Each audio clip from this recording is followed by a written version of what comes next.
O sea, tu primera enseñanza o tu primer contacto con la programación es, vamos a escribir código, que es una variable, que es un loop, que es un while, todo esto, ¿verdad? Perfecto, está genial. El asunto es que cuando tú llegas a tu, digamos, a tu primer trabajo o lo que sea, tú te vuelves como profesional, te vuelves mucho más valioso cuando tú empiezas a entender que el código es una herramienta que te sirve para solucionar problemas, ¿ok? Y que no necesariamente simplemente escribir código es lo que te hace valioso. Es decir, que yo sepa JavaScript no es lo que me hace a mí como desarrollador de software valioso. A mí lo que me hace valioso es resolver problemas con tecnología. Puede ser código, o puede ser no escribir código, sino usar algo que ya existe y conectar 3 APIs con 2 clics y resolví un problema y le ahorré al cliente N cantidad de dólares y él empezó a hacer N cantidad de dinero. Este es el podcast de FreeCodeCamp en español. Yo soy Rafael Hernández y juntos escucharemos las trayectorias inspiradoras de desarrolladores con el fin de que tú emprendas tu propio camino en el mundo de la programación con éxito. Bienvenidos a podcast de FreeCodeCamp en español. Yo soy Rafael Hernández y en este episodio tengo el placer de charlar con Freddy Montes, un apasionado desarrollador que comenzó en la programación a los 9 años. A pesar de los desafíos académicos en la ingeniería de software, Freddy encontró su vocación en el diseño gráfico y continuó perfeccionando sus habilidades en la programación. Hoy Freddy se desempeña como Lead Front-End Developer en .cms, donde lidera proyectos innovadores en Angular, TypeScript, SCSS. Además, es autor del libro 99 Tips para Web Development. Así que sin más preámbulo, aquí tienen la entrevista con Freddy. Gracias, Freddy, por aceptar la invitación. Gracias por estar aquí en el podcast de FreeCodeCamp en español. No, yo encantadísimo, como te dije. Súper fan de FreeCodeCamp, de todo lo que ha hecho por la comunidad web. Súper fan. Bueno, empecemos por los libros porque creo que es algo que muchos se van a beneficiar y que si no conocen de estos libros, vamos a poner los enlaces para que ustedes tengan la oportunidad de ver estos libros. Y el primero, y que es me imagino que el que tú escribiste es el 99 Tips para Web Development.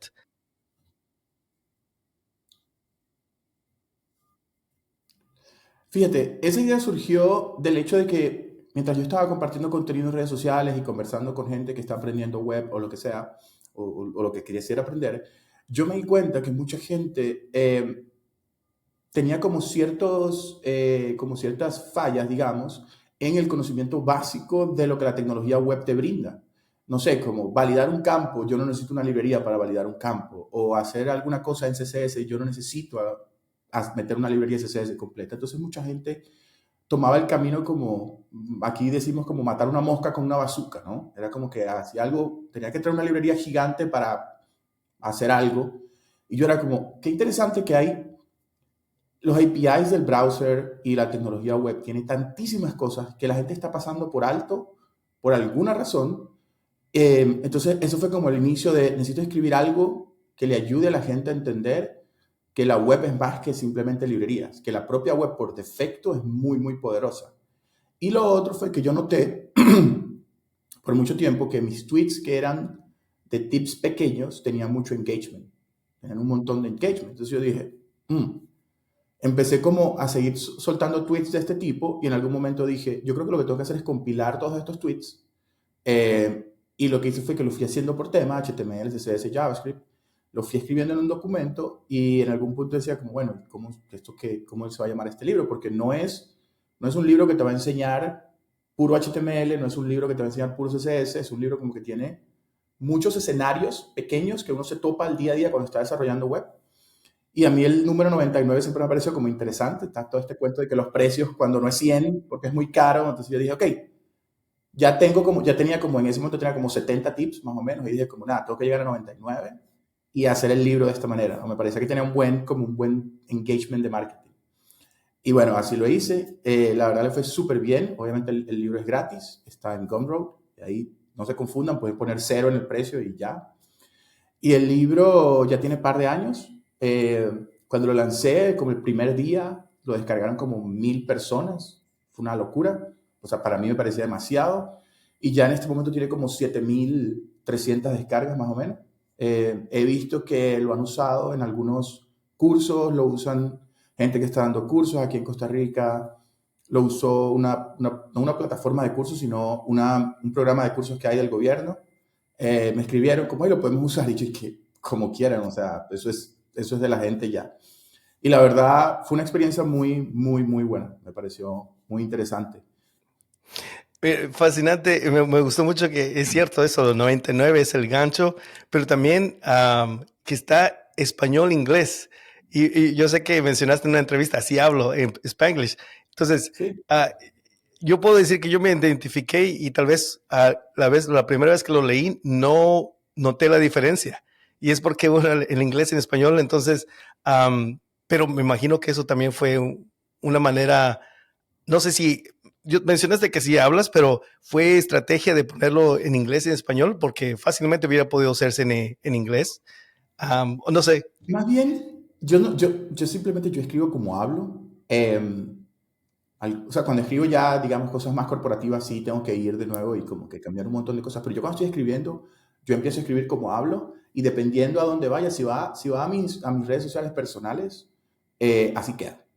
Si va a algo de la empresa, estoy escribiendo documentación o algo así, pues obviamente hago un siguiente review. Pero vieras que en este caso fue simplemente, yo siento que el Spanglish es parte del desarrollo de software. Eh, Nosotros que estamos en Latinoamérica, que obviamente el español es nuestro primer idioma, pero nosotros normalmente, o mucha gente trabaja, ya sea con proyectos de clientes que hablan solamente inglés, con empresas que hablan solamente inglés. Entonces yo he visto esto en decenas de compañeros de trabajo, o otros equipos, otras empresas, que todo el mundo habla español. Sin embargo, hubo un poquito de pushback en redes sociales que me decían como que, ¿por qué hablas así? Bla, bla, bla. Y era como que a mí me parece un poco raro cuando la gente está aprendiendo programación, pero de alguna manera el inglés le incomoda. Eh, es como que no te vas a poder, yo no creo que alguien pueda tener algo, escaparse de alguna manera del inglés cuando está en el mundo del desarrollo de software. O sea, no lo veo, no veo cómo. Sí, y estoy de acuerdo, ¿no? Uno no pierde la identidad, ya sea mexicana, de Costa Rica, de Guatemala, lo que sea, por hablar inglés o hablar los dos. Y estoy de acuerdo en lo de el Spanglish en el desarrollo, cuando uno escribe código, una de las labores o de lo que he podido estar en FreeCodeCamp es la traducción de inglés a español. Y te puedo decir Okay. que al principio fue difícil porque hay muchos términos que aunque uno quiera traducirlos, ya está Ajá.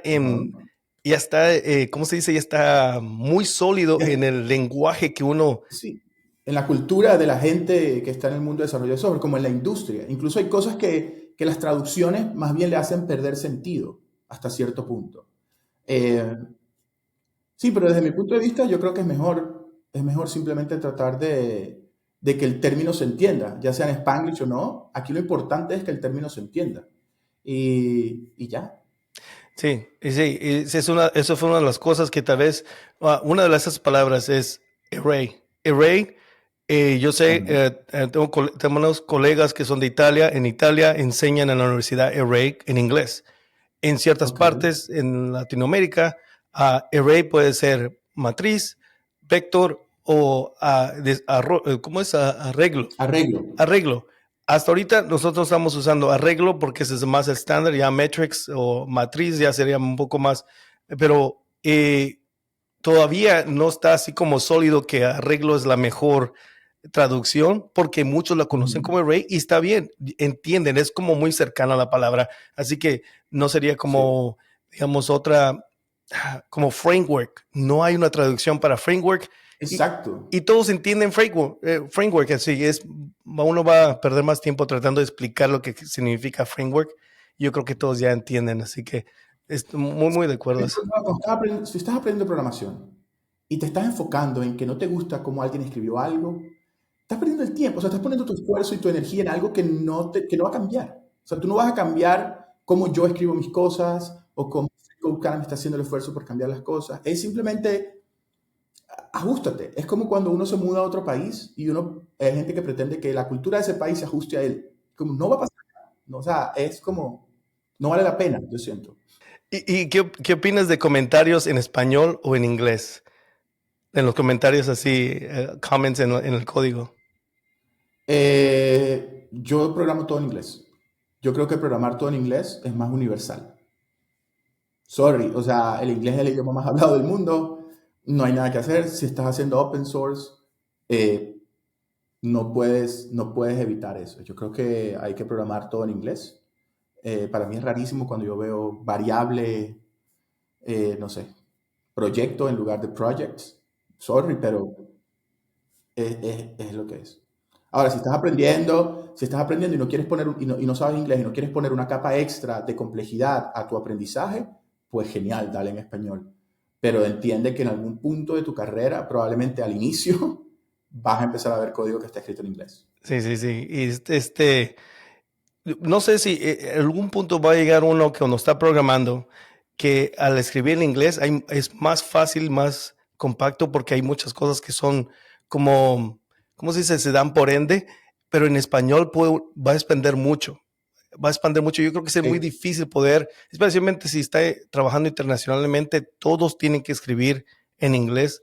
No importa que seas de México, de India, de donde sea. Entonces, inglés, aunque no queramos, va a ser el idioma de programación y lo más que todo va a ser de comunicación. Así que es muy interesante y me imagino que podríamos hablar mucho con respecto a eso porque ese es un totalmente. tema muy profundo. Hablemos del segundo libro que pudiste, participaste con alguien más. Creo Ajá. menciono aquí Mariano Álvarez y Alfredo Bonilla. Este es otro libro que creo que es muy interesante, 99 preguntas de entrevistas para desarrolladores web y otra vez 99. ¿Cómo Sí, surgió esta idea y cómo fue esa colaboración con estos colegas? bueno, cuando yo lancé el libro de 99 tips, mucha gente le encantó la idea de, wow, este formato está muy interesante. Por ahí un par de personas me escribieron como, hey, si yo quiero escribir un libro, ¿puedo usar el mismo formato? Y yo uso, o sea, yo no voy a hacer trademark, usen lo que quieran, tampoco es que estoy inventando el agua tibia ni nada por el estilo, simplemente fue una idea que me pareció interesante y ya.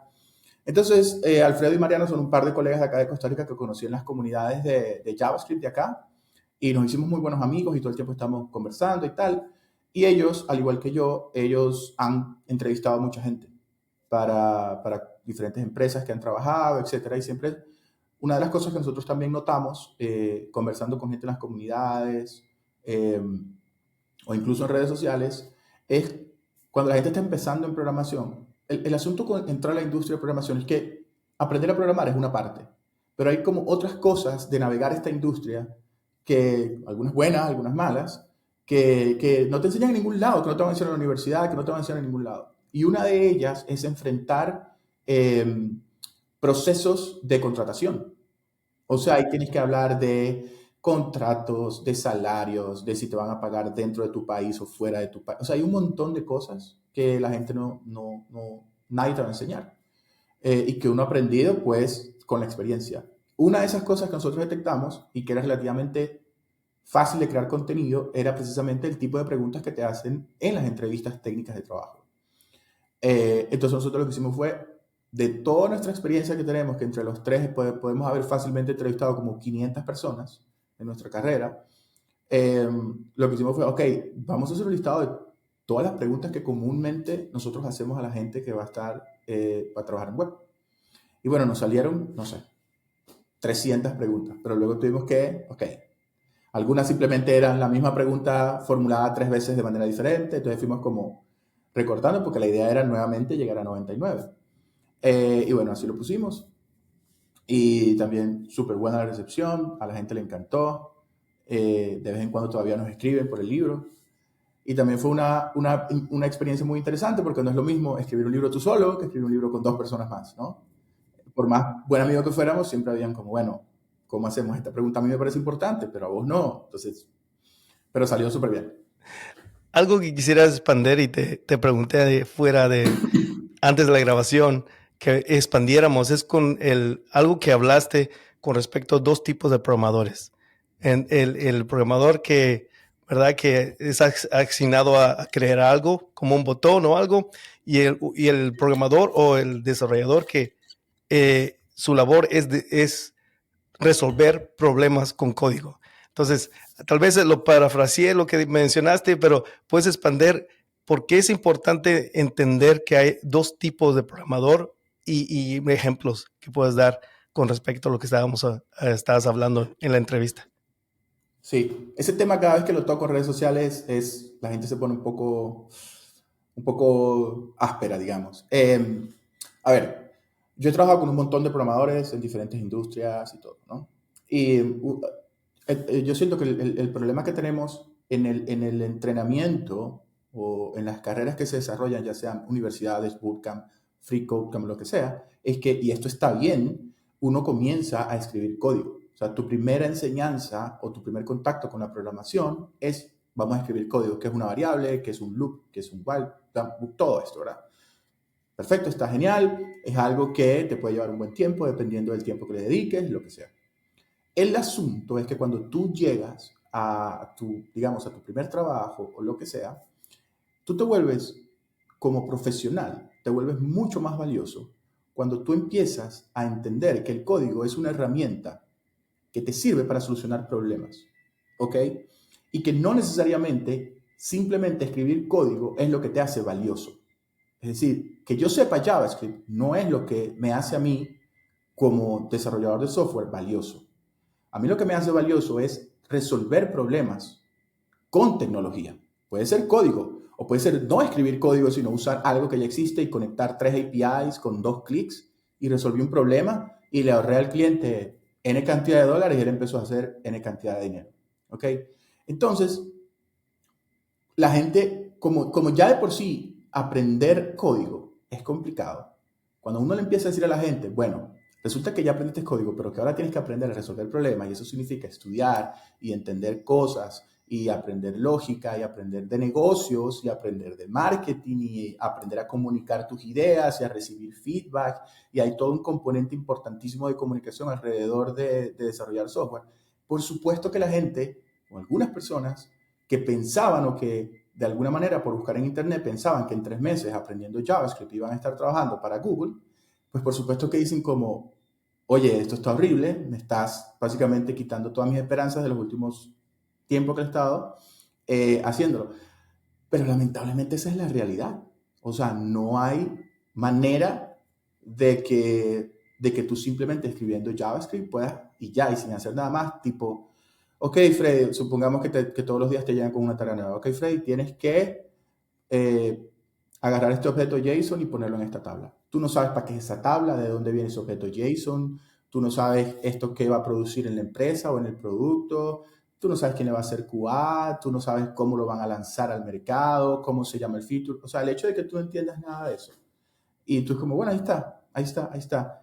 Te hace simplemente un programador reemplazable porque hay millones de personas que pueden literalmente agarrar un JSON y convertirlo en una tabla y ponerlo ahí en una página web y subirlo a Vercel o a Netlify. Ahora, personas que puedan llegar a una empresa, entender el negocio de la empresa, entender cómo hacen dinero, entender los problemas que tienen, entender el problema que tienen los clientes o los usuarios de ese producto y luego traducir esos problemas en soluciones de tecnología, de esos no hay tanto. Porque hay que tener un pensamiento mucho más amplio, hay que ver las cosas desde afuera, hay que conversar con gente, hay que hacer un montón de cosas. Pero claro, hacer todo eso te vuelve mucho más valioso. Y no me malinterpreten, no es que tu primer trabajo te va a permitir hacer todo eso. Pero lo que sí es que cuando logres entrar a la industria y empiezas a pintar tablas, empiezas a hacer preguntas a la gente que tienes alrededor. No simplemente te quedes diciendo, esto es lo que yo tengo que hacer porque esto fue lo que me dijeron. Aquí está mi Jira 5432, yo hago mi Jira 5432 y espero la 5435. Puedes hacerlo, pero yo no te garantizo que puedas llegar muy lejos en esta industria. Y hay gente que no le gusta. Hay gente que no le gusta cuando uno le dice esto porque han visto mucho en redes sociales o en el mundo de que termino el curso de Free Code Camp, hago el de React, hago el de, se me olvidó el otro, el de algoritmos y empiezo a aplicar a Google, a Facebook y deberían contratarme y si no me contratan ellos están mal, no yo. Porque ya yo hice lo que me dijeron. Y, sorry, pero no es así. No, y muy de acuerdo. Y algo que estaba reflexionando, algo que he escuchado bastante es, o ha pasado a aquellos que están aprendiendo a programar y siguen un curso paso por paso, lo pueden hacer muy bien. pero cuando tienen que hacerlo por su cuenta, no saben cómo hacerlo. Y una de las cosas que recomendamos en FreeCodeCamp es, si vas a hacer el proyecto de ya sea guiado por un video o por el currículum, siempre trata de agregar otras cosas extras que uno quiera hacer, porque entonces uno tiene que ir sin guía, ver cómo solucionar eso. Uno Claro, el proyecto más común y que recomiendo hacerlo es si tratan de hacer su propio portafolio con lo que ya aprendieron y traten de agregar el extra, algo extra que quieren hacerlo. Y aunque puedan ver un sí, video, no va a ser exacto como su portafolio, pero al tratar de aprender cómo agregar eso, cómo agregarle animación, cómo agregarle un API, cómo agregar, todas esas cosas van a ayudar a desarrollar esa parte donde uno tiene que ver cómo solucionar ese problema. ¿Cómo puedo hacer que estas dos partes trabajen? Claro, hay mucho más que solamente lo que estoy comentando, porque estoy muy de acuerdo. Es más que todo el poder realmente tener todas estas herramientas y saber cómo uno puede usarlo para cada situación. Algo que me gustó que diste un ejemplo en la entrevista es si viene un cliente y te pide hacer algo, tú vas a preguntar, ¿qué es lo que quieres hacer con eso? ¿Qué es lo que estás tratando de solucionar? Y hay tal claro. vez cosas que el cliente va a querer, que tal vez no es la solución, porque tal vez es solamente algo específico. Mencionaste, esto no va a resolver problemas para todos. O sea, tienes que ver cómo va esto a funcionar para diferentes tal vez plataformas o cosas así. Entonces, eso es cuando uno puede no solamente seguir, digamos, en cierta manera, hacer lo que les dicen, o agrégale esto, uno saber por qué y qué es lo que se trata de hacer con esa función, con esa, cualquier X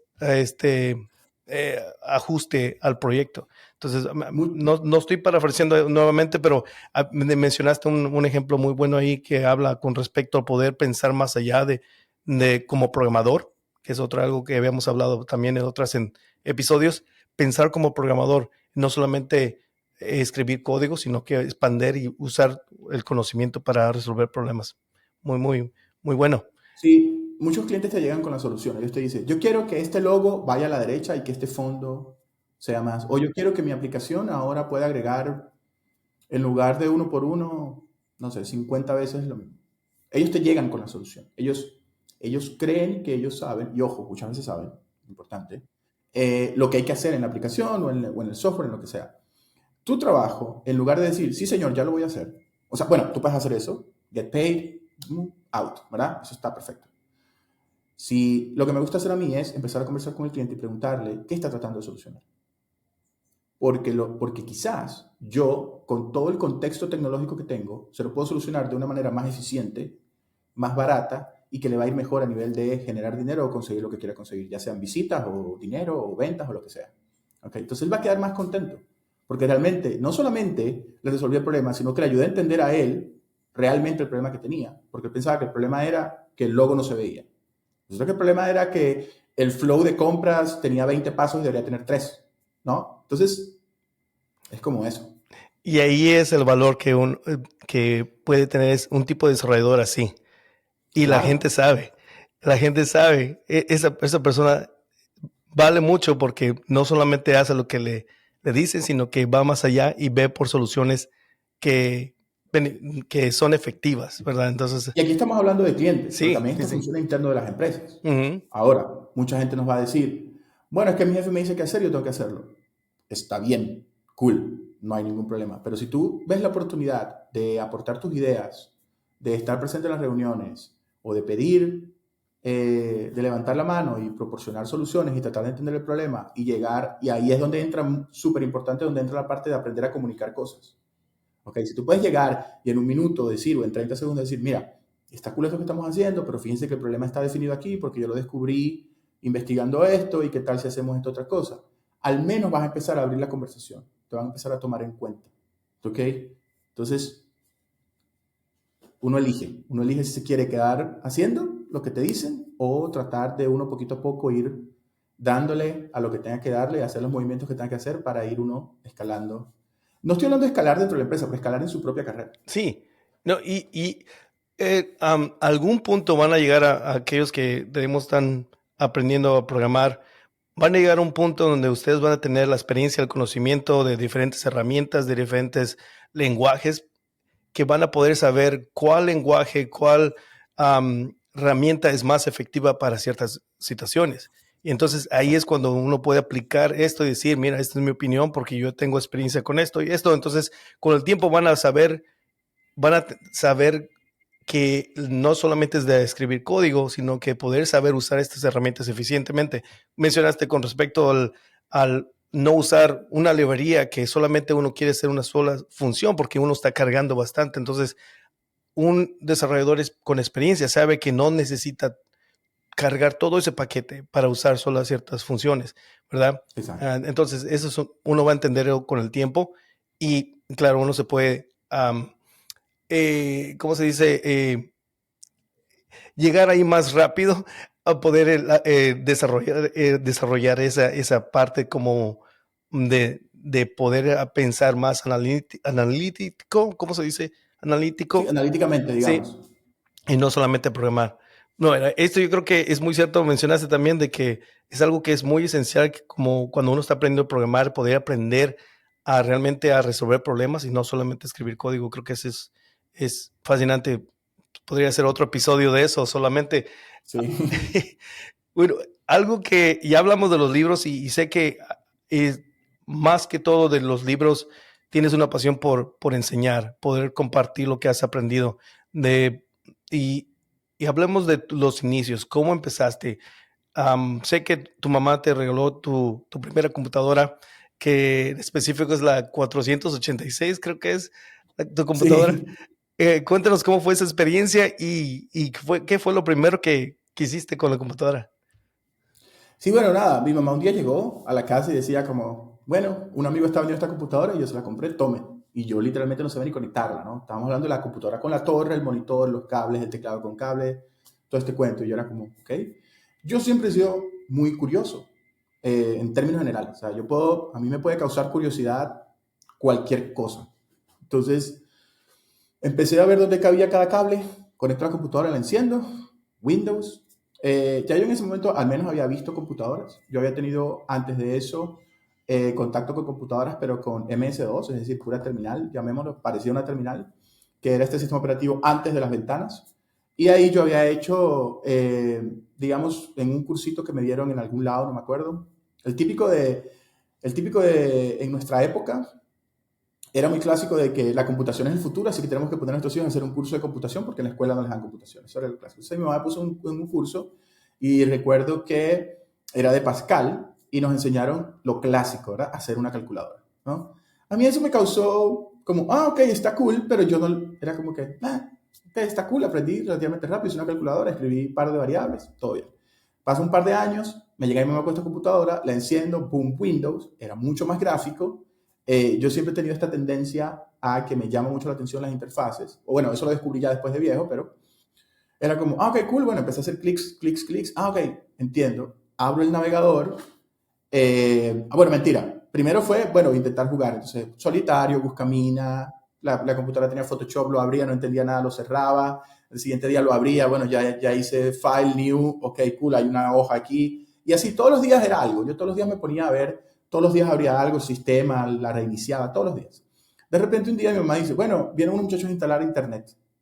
Ya uno más o menos entendía, o al menos en mi caso yo entendía que internet era emails, era mandar mensajes. Yo llega, pone internet, abre el browser para ver si hay internet y boom, sale una página web. Y yo como, ok, esto no lo había visto. El muchacho me explica como, bueno, te metes acá, puedes buscar lo que tú quieras y te va a salir. Me acuerdo que en aquella época había un buscador que se llamaba Altavista. Entonces yo en Altavista era, no sé, Pokémon. Alguien había hecho una página de Pokémon donde te explicaba todas las evoluciones y yo, qué cool. Y así sucesivamente buscaba páginas de las bandas que me gustaban, todo este asunto, y de repente como a los 2 días era como, ya va, ¿cómo se hace esto? Porque esto lo está haciendo alguien. Entonces empecé a buscar cómo se hace una página web. Entonces empezó a salir información sobre HTML, CSS. Y recuerdo que en alguna de las cosas que estaba leyendo, decía que uno podía hacer clic derecho y ver fuente, ver código fuente.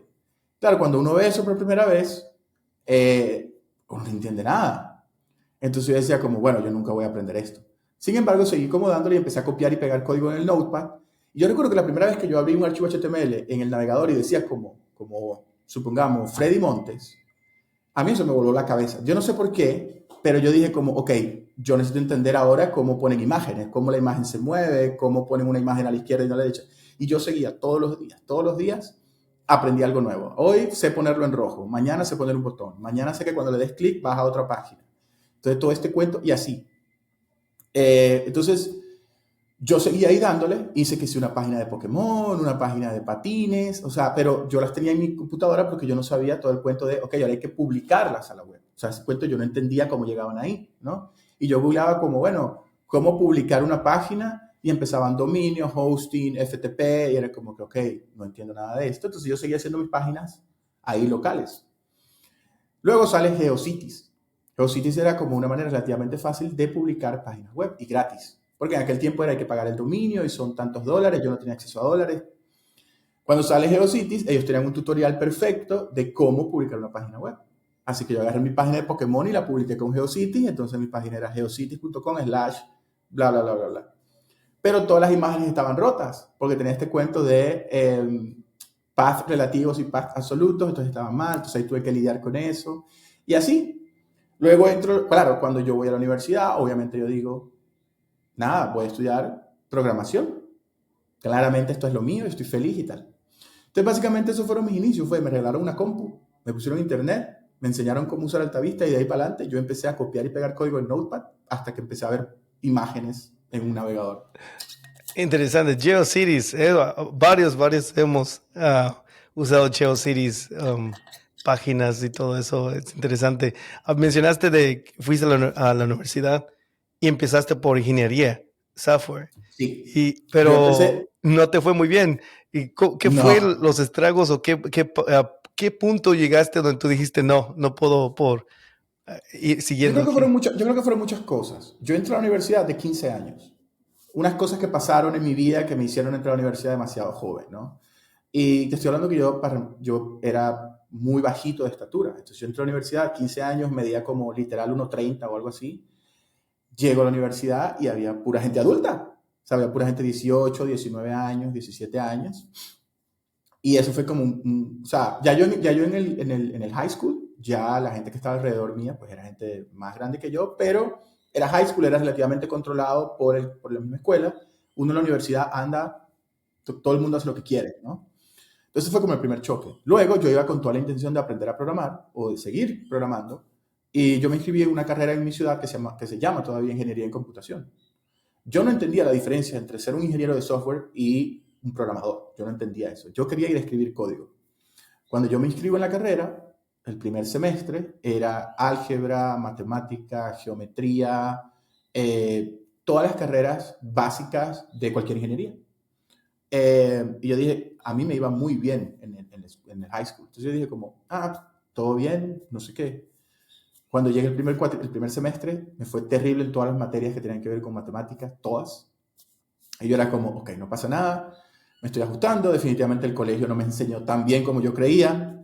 Entonces yo seguía estudiando, así era tipo, hacía 300 ejercicios de geometría, 300 ejercicios de matemática, me reunía con gente, estudiaba y después en el examen, ¡pum!, 10, o sea, no sé, 50. Y así, entonces era muy, muy frustrante y yo seguía viendo el pensum y yo no veía programación por ningún lado. Y así seguí. Y entonces pasaba una materia aquí y llevaba la otra, y, o sea, mal. O sea, digamos, yo hice media carrera, entre comillas, en tiempo, pero en materias que realmente pasé iba como por un cuarto de carrera, algo así. O sea, yo pasaba todas las materias que no tenían que ver mucho con números, pero las que tenían que ver con números así fuerte, me iba terrible. Entonces yo las iba pasando, las tenía que ver 2 veces, las pasaba la segunda vez. Entonces así iba.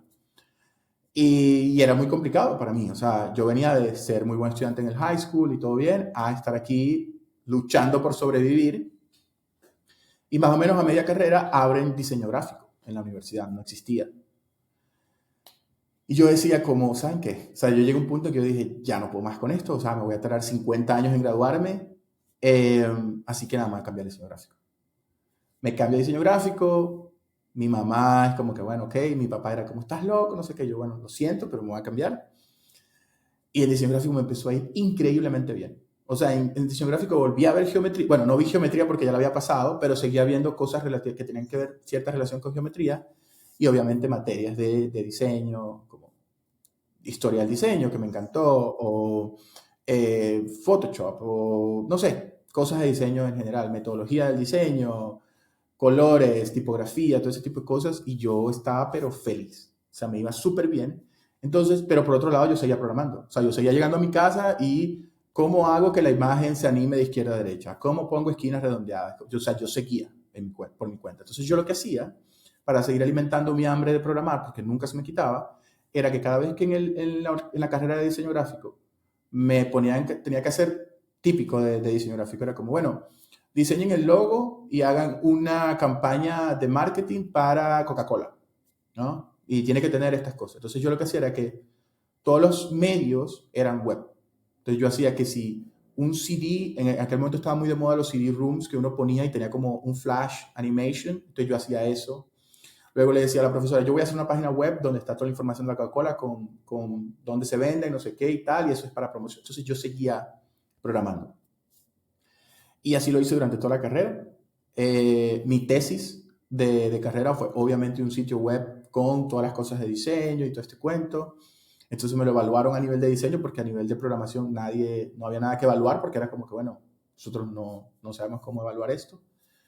Y nada, me gradué súper bien y justo antes de graduarme me llegó la oportunidad de mi primer trabajo. No de diseño, pero de programación. Wow, interesante. Algo que mencionaste desde que te diste cuenta y lo bueno que seguiste programando, pero te diste cuenta de la necesidad que tenías o que va muy conectado al diseño con programación, que me imagino que fue algo que te ayudó a agarrar este trabajo, ¿verdad? El poder Claro.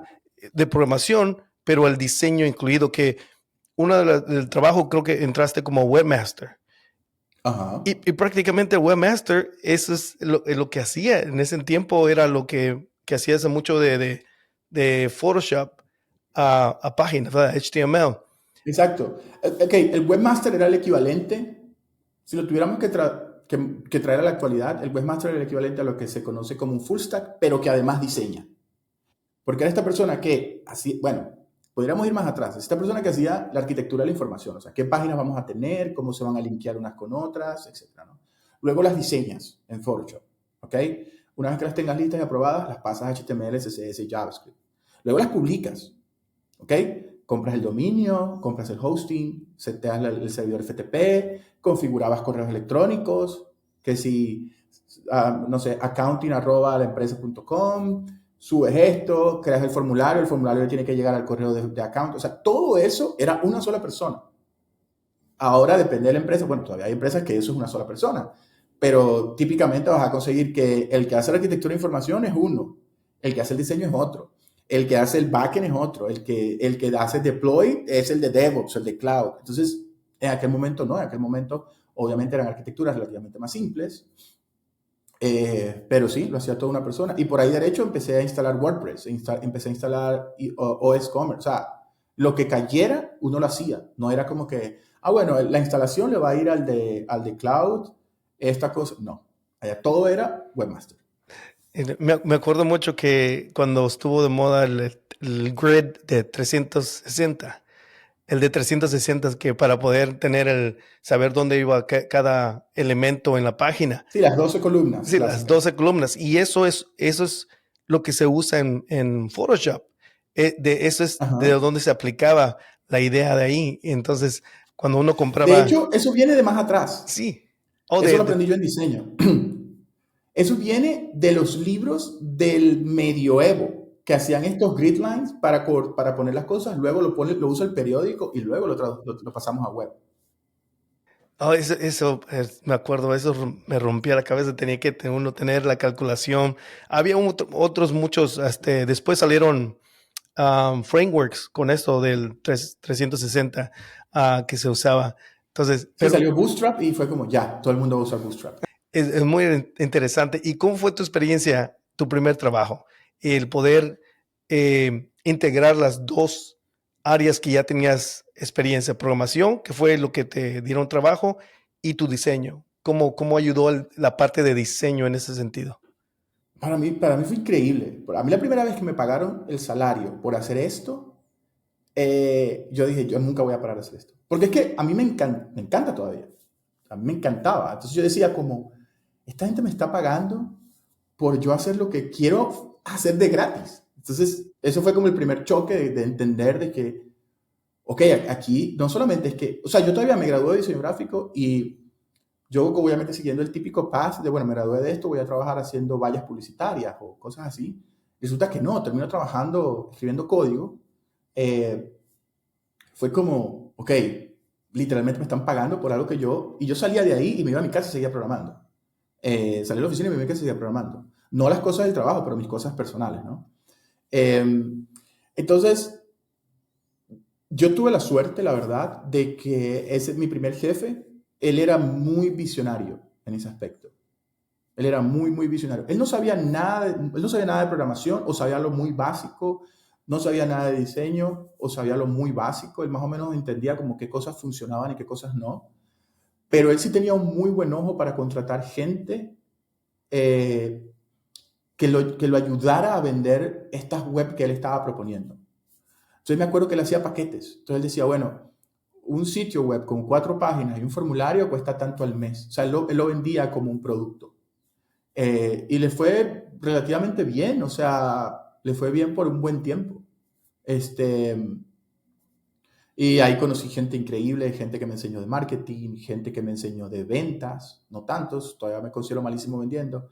Gente ahí fue la primera experiencia que yo tuve manejando equipos. No era como oficialmente que me dijeron, usted es el team lead, pero la manera como orgánicamente se movían las cosas era como que yo terminaba siendo el project manager de los proyectos. Entonces, bueno, hay que hacer estas 10 páginas este mes, ¿cómo hacemos? Bueno, ok, vamos a empezar aquí, mientras hacemos el diseño de esta, vos estoy programando aquella, instala tal cosa. Entonces, ahí fue que me empezó a tocar como coordinar diferentes personas.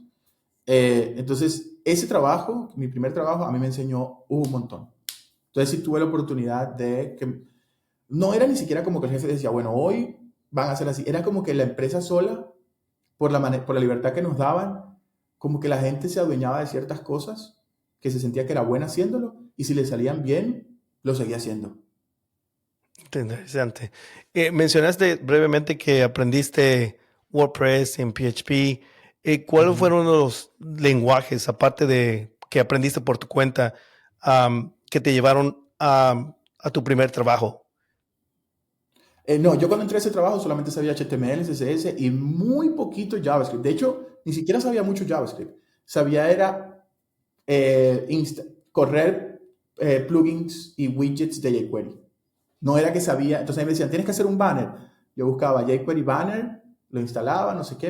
Entonces ni siquiera era que sabía muy bien JavaScript. Yo recuerdo que en ese momento yo le pasaba parámetros a los plugins de jQuery y yo no entendía que le estaba pasando parámetros. Yo simplemente leía y copiaba y pegaba y yo decía, ok, si aquí dice width 1000 y yo quiero que mi width sea 800, yo le voy a pasar 800. O sea, era como muy de simplemente tratar de entender eso y obviamente eso yo le tenía que dedicar muchísimas más horas de investigación porque yo literalmente estaba, nosotros en Venezuela decimos tirando flechas, a ver cuál pegaba. Y aquí pegó, boom, listo, siguiente. Entonces ya eso me iba dando eso.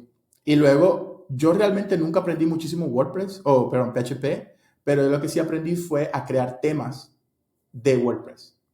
Entonces era como, ok, aquí van los blog posts, entonces yo tendía como a hacer un loop ahí y obviamente hacer el HTML y todo. Pero así que me decían como, hace algo en WordPress desde cero, no lo sabía hacer. Entonces yo me volví muy bueno haciendo temas. Entonces, por ejemplo, traían un nuevo CMS y yo tenía la facilidad de entender el templating system de ese CMS y era como que, ok, aquí están haciendo un loop y pintan 50 imágenes. Ok, si quiero cambiar cómo la imagen se ve, es aquí, entonces cambiaba esta parte. Eso como que lo entendí muy bien. Y yo creo que eso lo entendí muy bien por el hecho de que en diseño a uno lo enseñan a diseñar así. O sea, uno empieza a diseñar por partes. Entonces, todo este cuento del grid y todo este cuento de dónde va cada cosa y cómo se relacionan, siento que a mí me dio como una especie de manera de pensar que me ayudó a la hora de programar. Interesante. Y me imagino que ahí tuviste la oportunidad de aprender otros lenguajes porque había muchos proyectos donde tenías que No, elaborar, ¿no? en esa época era puro PHP, HTML, CSS, JavaScript, Wow. solamente. Wow. No tocábamos más ningún lenguaje. Oh, perfecto. Wow. ¿Y a qué punto tú te diste cuenta que tenías que aprender o cómo surgió el poder tú aprender otros lenguajes o tal vez frameworks? ¿Cómo fue ese desarrollo como desarrollador? A mí, literalmente, cada vez que me tocaba, me tiraban un proyecto nuevo de lo que fuera, si estaba hecho en lo que sea, yo lo aprendía. O sea, no era como que aprendía antes, sino que aprendía durante. O sea, todo este cuento de es mejor que te paguen por aprender, a mí me ha pasado. Entonces, por ejemplo, en el trabajo que estoy actualmente, eh, tenían el CMS estaba hecho en JCPs y lo querían pasar a Angular, Angular el nuevo. Te estoy hablando de 2017. Ya en ese punto ya yo sabía JavaScript un montón, ya sabía React, ya había tocado Angular el viejo, ya había tocado React. En ese momento no existía Next.js ni nada de estos meta frameworks todavía. Entonces contrataron un contractor y esta persona supuestamente se iba a encargar de hacer toda la migración de Angular. Entonces creó el proyecto, no sé qué y tal, y estaba trabajando ahí, y él más o menos me decía a mí como que bueno, y aquí inicializó la aplicación, pero la verdad es que yo veía ese código y para mí era, pero magia negra. O sea, no entendía nada del concepto nuevo de Angular, sobre todo de venir de React, no entendía mucho todo el patrón de observables, y de repente el tipo se va, literal, dijo como, bueno, me voy. Y el proyecto ni siquiera lo dejó empezado, o sea, lo dejó como que había un par de pantallas que me funcionaban, y me acuerdo que mi jefe me llamó y me dijo, bueno, este tipo dijo que él te enseñó y que vos sabes hacer todo. Y yo era como, no, bueno, aprendes. Y literalmente, toma, aquí está el proyecto. Y ahí fue que empecé a aprender Angular. Así, y fui aprendiendo y aprendiendo y aprendiendo. Todavía hay código escrito ahí hace 7 años que nosotros ahorita lo vemos. Y cuando dice Freddy Montes, nos reímos porque es como que, Dios mío, qué desastre de código. Pero lo hice funcionar. O sea, yo lo saqué adelante, que era lo importante. O sea, mi jefe seguía viendo de que yo creaba pantallas nuevas, de que arreglaba esto, de que la tabla, de que paginación. Luego entró gente, ya yo luego sí aprendí Angular bien. También lo agarré a Angular cuando estaba en alfa. Entonces un montón de cosas cambiaron en el API y ahí me tocaba irlos cambiando, entonces eso me hacía aprender más. Y al final fue eso, o sea, lo aprendí en el camino, me dieron la confianza, rompí 1000 cosas en el camino. O sea, habían cosas que subíamos a producción y no servían, teníamos que arreglarlo y todo. Pero yo siento que mi jefe siempre dijo como que este tipo rompe pero arregla. ¿Okay? No es que se quede llorando en una esquina porque rompió algo. Rompe, aprende, sigue. Rompe, aprende, sigue. Entonces, fue así. Wow, y en todo ese transcurso de tu profesión y aprendiendo, y algo que es muy interesante y mencionaste es de que aún así, ciertas ocasiones tú sentiste que otros desarrolladores o ingenieros te miraban menos, te daban de menos porque no eras oficialmente ingeniero en software. ¿Cómo fue esa experiencia o por qué crees que tenían esa, no sé cómo preguntarlo en el sentido de que cómo puede llegar alguien, otro desarrollador, por el simple hecho de no tener un diploma o algo, eh, a ser alguien más de menos? Porque me imagino a estas alturas tú ya tienes mucha experiencia que eso llega a un punto que no llega a importar si tienes un, este, un Un background de, esa título. de ingeniero, no sé. ¿Cómo fue esa Bueno, experiencia? yo no creo que sea algo de todo. Ok, yo creo que hay gente que va por la vida con la mejor intención del mundo, tratando de llevar su carrera bien, ayudando a los que están alrededor. Y yo creo que hay gente que simplemente van por la vida con rabia, no sé, todo les molesta, ¿no? Y eso es una cosa que también yo le recomiendo mucho a la gente con la que converso. Es como, la vida es así. Vos no te vas a conseguir gente perfecta a lo largo de tu carrera. Te vas a conseguir gente muy buena nota, que te va a ayudar, que vos le podéis preguntar cosas, que te va a apoyar. Y te vas a conseguir gente terrible que va a hacer todo lo contrario. Yo creo que aquí lo importante es entender que los buenos somos más, empezando de eso. O sea, de eso hay cero dudas, a pesar de que los malos hacen más escándalo, los buenos somos más. Entonces, yo lo que siempre hice fue, número uno, yo siempre me ando burlando de mí mismo en las redes sociales como si no tuviera humildad, como que, ay, yo soy el tipo más bello y cosas. Yo siempre me ando burlando con ese tipo de cosas. Pero realmente cuando en el trabajo, yo lo primero que hago es que cuando yo me equivoco en algo, o yo cometo un error, o doy un mal consejo, yo me adueño de eso. O sea, yo no ando diciendo como que justificándome, ¿ok? Lo bueno es que en programación muchas veces algo sale o bien o mal, o más o menos bien, o más o menos mal. Entonces, uno tiene como que entender cuando algo salió en esa categoría y simplemente decir, está bien, ya aprendí, lo voy a arreglar, o arreglémoslo entre todos. O sea, hay como que tener ese concepto de que no todo te va a salir perfecto. Entonces, cuando yo me conseguía gente así, honestamente, por más intentos que hicieran como de joderme o como fuera, mi approach siempre era, brother, yo estoy haciendo mi trabajo, ahí está mi código, mi trabajo habla por mí mismo.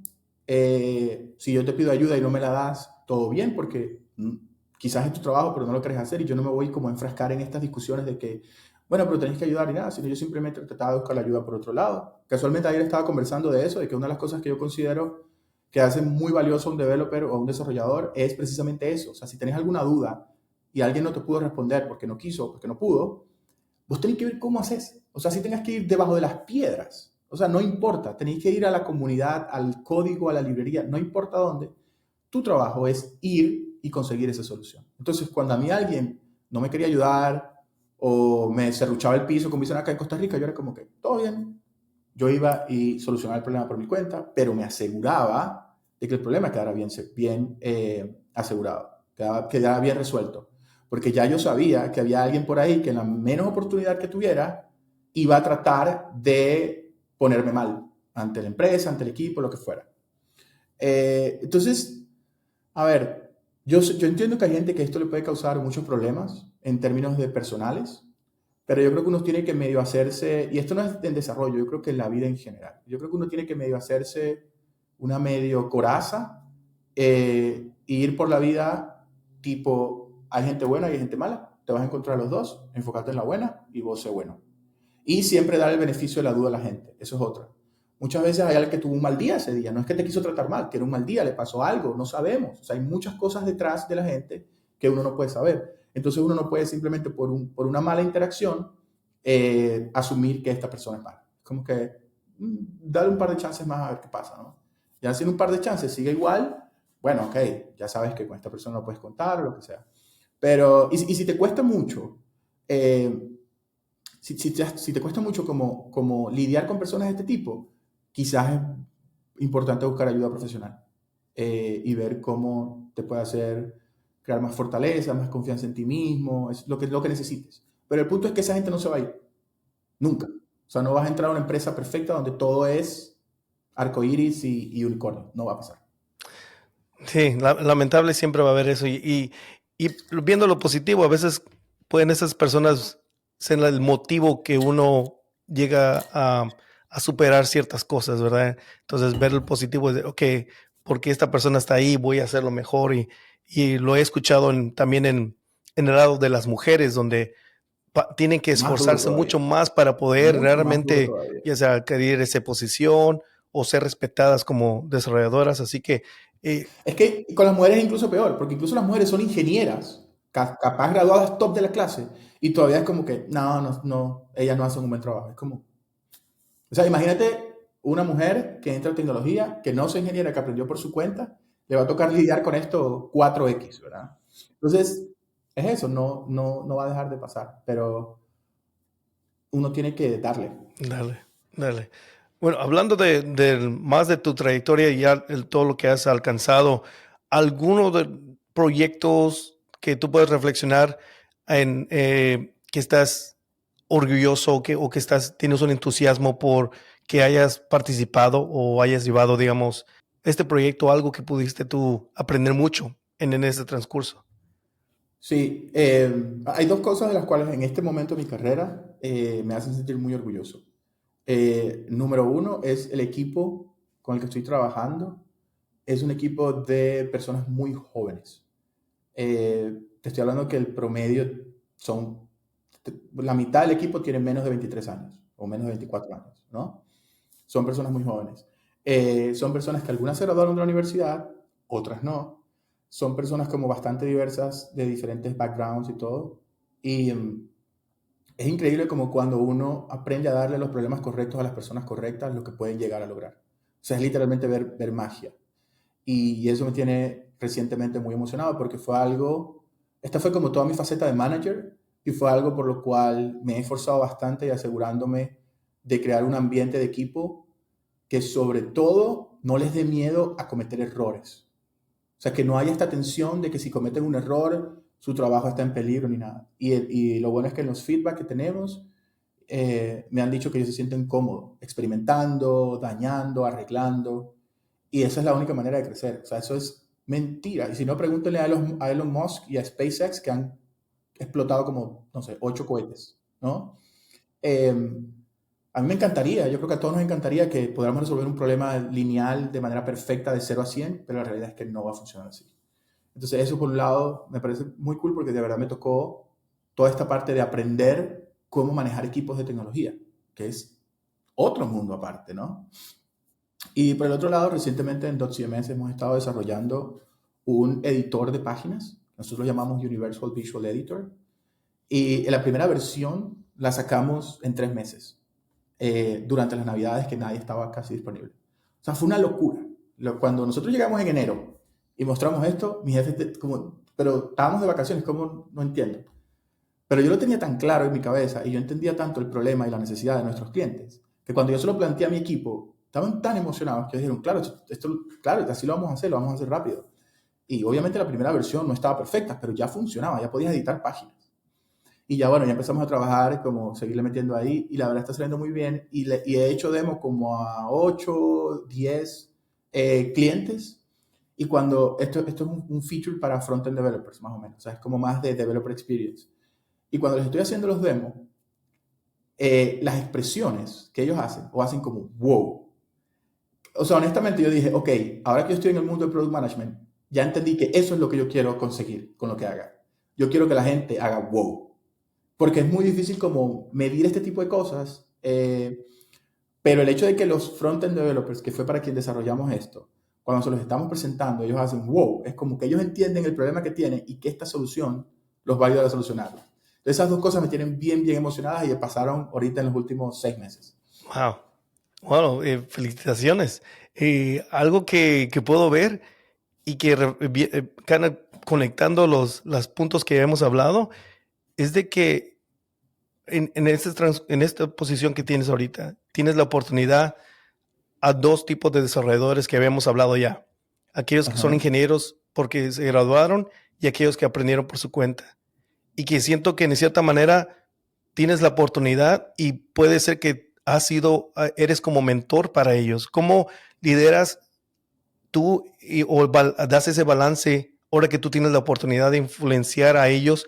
¿Cómo desenvolverse aquellos que no tienen un trasfondo de ingeniero y aquellos que son ingenieros, cómo balancearse y saber que todos están en el mismo equipo? ¿Te has Bueno, visto más como mentor, más que como un manager? sí, o sea, es que parte de ser manager es ser mentor, de hecho. Es igual que ser senior. La gente cree que ser senior es simplemente, no sé, escribir más código. Y es como, no.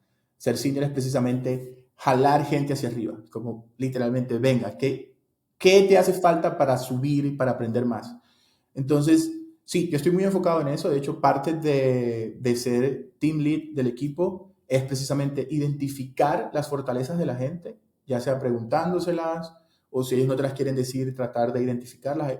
A ver, normalmente las personas que estamos en tecnología no es que somos las personas más expresivas del mundo. O sea, eso no es tan típico. Entonces, muchas veces es durante las reuniones de one-on-one o durante los chats, tratar de identificar hacia dónde quieren ir. Hay unos que me lo dicen explícitamente, yo quiero ser tal cosa, yo quiero ser arquitecto, yo quiero ser team lead, yo quiero ser IC level 10. Ok, entonces identificar eso primero y luego dentro del career path de la empresa que tenemos identificados con la típica matriz de qué se necesita para ir por cada uno de estos niveles, empezar a asignarle proyectos que yo sé que el aprendizaje que van a tener, ya sea que lo saquen flawless o que lo saquen mal, es en pro de su crecimiento hacia lo que ellos están apuntando.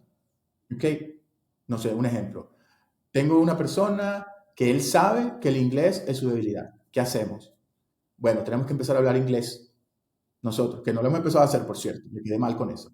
Entonces, nada, ¿qué vamos a hacer? Nuestras reuniones van a ser en inglés, ¿ok? Entonces, es como ese tipo de cosas. Tengo otra persona que me dice, yo quiero ir hacia la posición de team lead, yo quiero manejar equipos.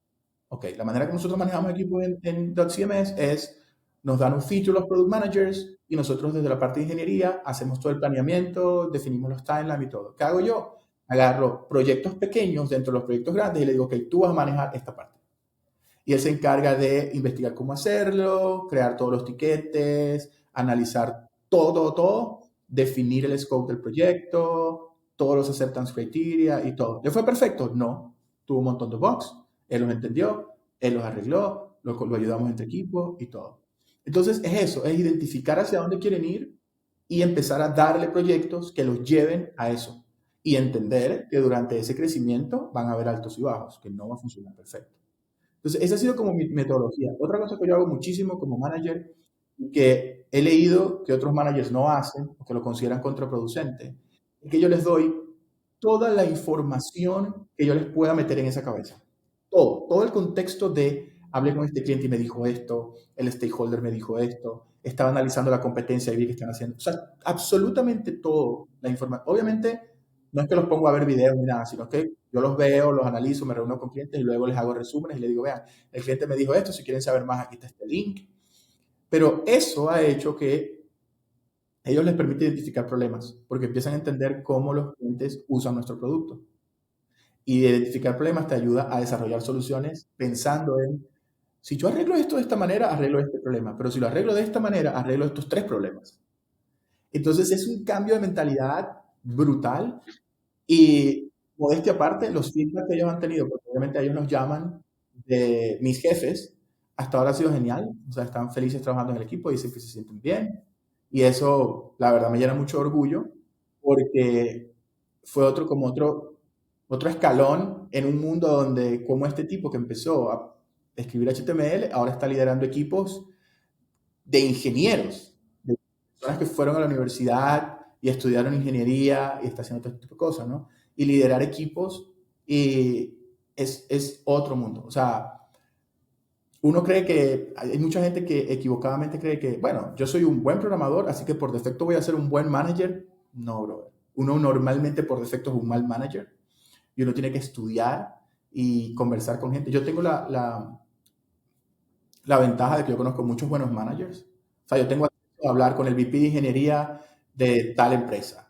Tengo acceso a hablar con el manager de tal otra empresa. Entonces, literalmente los tengo a un email y yo estoy teniendo este problema, esta persona me está haciendo estas cosas, me está preguntando esto, no sé qué hacer.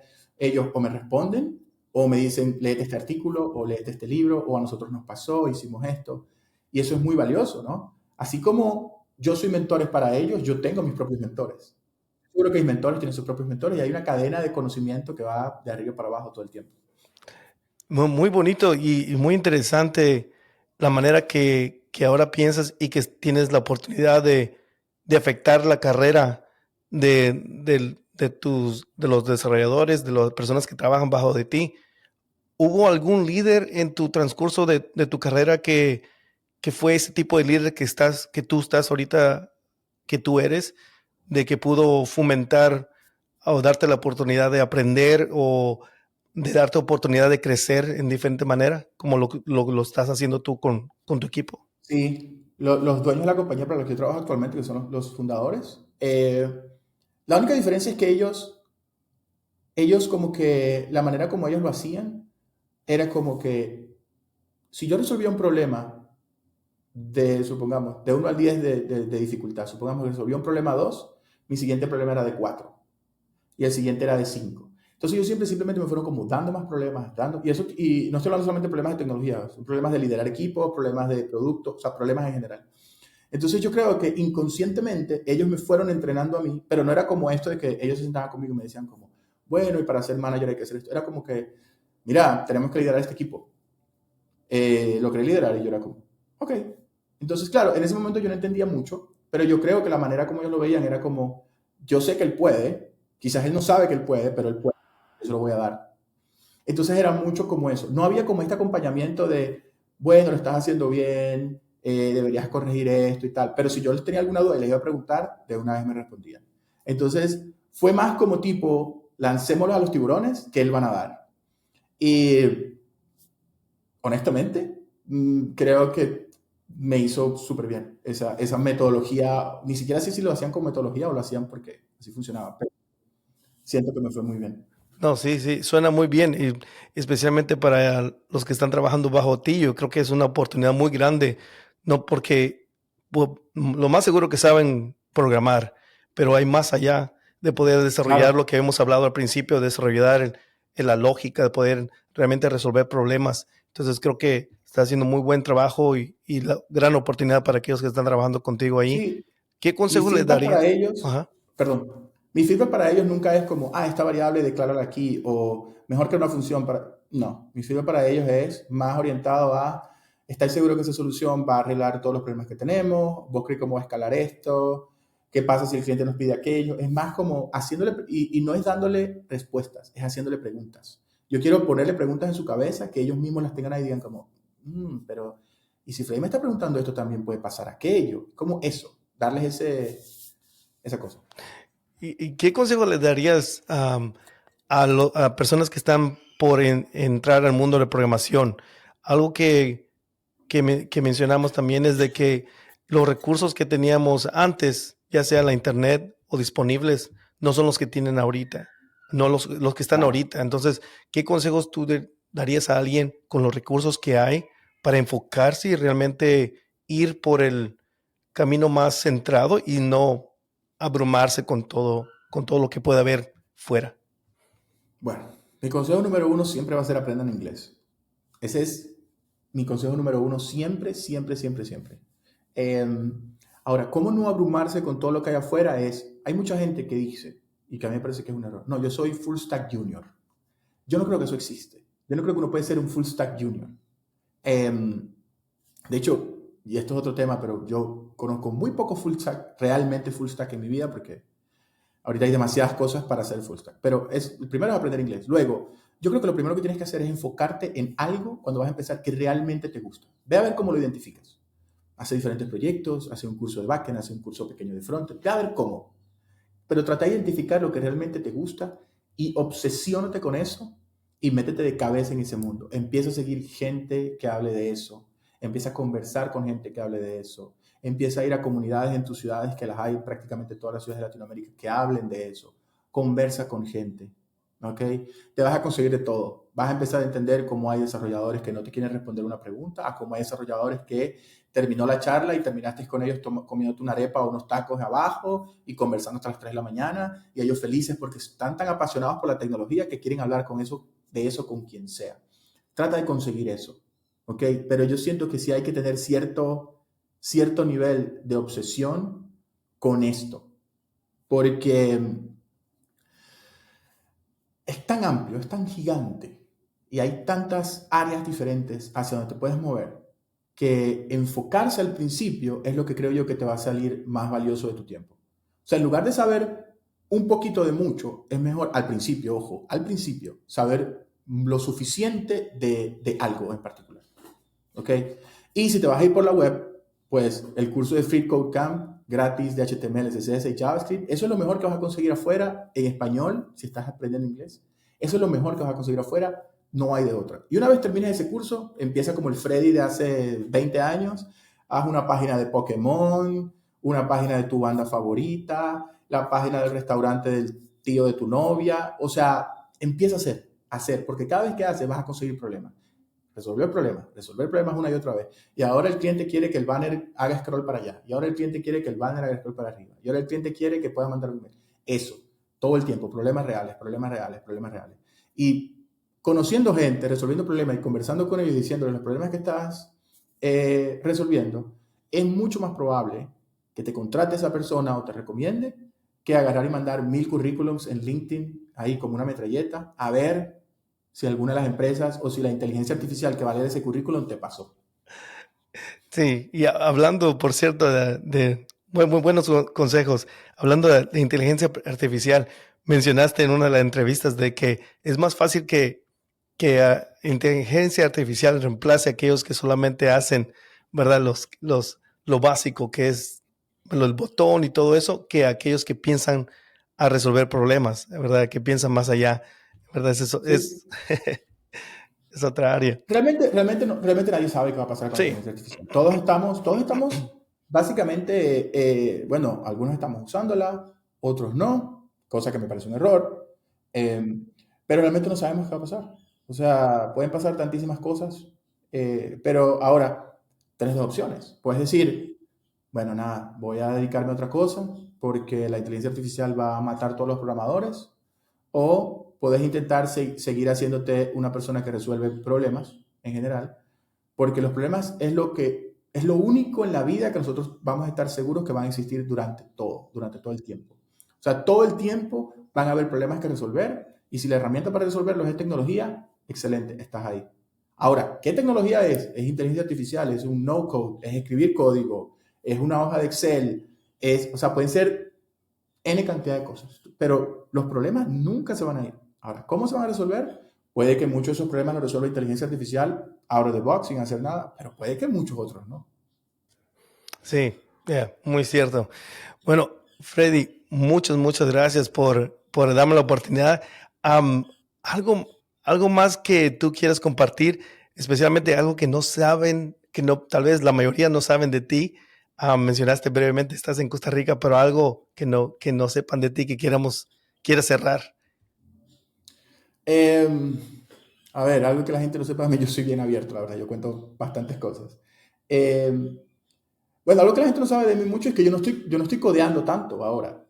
Yo sigo compartiendo conocimiento de código, y sigo haciendo tutoriales y tal, pero es porque yo soy ultra fan del código y de desarrollar web. Yo soy demasiado fan de la plataforma, de la web como plataforma.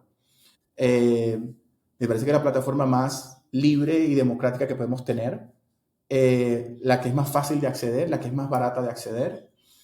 Entonces eso, pero realmente yo ahora no estoy codeando tanto. Yo sigo al día con lo que está pasando en código, en Angular o en React, porque sigo un montón de gente, porque voy a eventos, porque hago muchísimos code reviews en el trabajo, pero realmente yo no estoy así como codeando todo el tiempo, no estoy codeando tanto.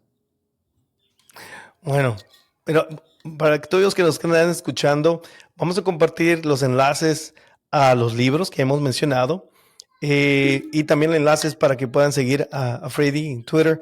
¿Algún otro lugar que tú prefieres que te sigan o que visiten? Yo estoy en Twitter, estoy en Instagram y estoy en TikTok. Ahí subo videos. Estaba un poquito apagado, pero ya estoy retomando de nuevo. Ahí estoy subiendo videos. Voy a seguir subiendo videos de código un poco. Voy a seguir también subiendo videos de lo que está pasando en tecnología en general, sobre todo en la web como plataforma, porque es donde me gusta estar. Pero sí, ahí en esas tres es donde estoy más activo. Bueno, nuevamente, Freddy, muchas gracias. Fue un placer conocerte y compartir con la comunidad tu historia y otras fases que vemos muy importantes que hablamos. Así que a todos aquellos que nos están escuchando, muchas gracias por escuchar este episodio. Espero que les haya gustado y por favor sigan a Freddy, vean esos libros que hemos hablado brevemente. Hasta la próxima. Gracias a todos por escuchar el podcast de FreeCodeCamp en español. Si te ha resultado útil, no dejes de decírselo a tus amigos. Ayudará a que más gente lo descubra. Si quieres dejarnos un review de 5 estrellas donde quiera que lo escuches, también será de gran ayuda. Gracias de nuevo y hasta la próxima.